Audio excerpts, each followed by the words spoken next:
la isula dhexmaray hablihii waxa weeye la soo bandhigay iyagoo marfash qaad fadhiya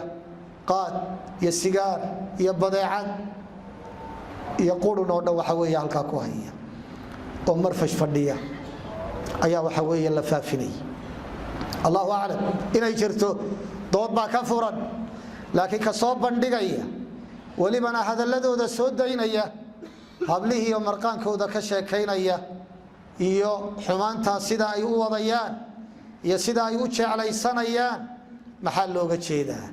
kuwa kale iimaankoodu daciif yahay baa lagu guubaabinaya oo looga dhigaya heer ay gaadhay war in laga sameeyo program laga sameeyo TV-yadeena laga sii daynayo waxyaabaha soo dhan waa waxyaabo loo baahan yahay si fudud maqalkeena iyo araggeena inaanay ku dhaafin oo maamul iyo culimo iyo ganacsato iyo ducaad iyo cid kasto dareen leh oo ka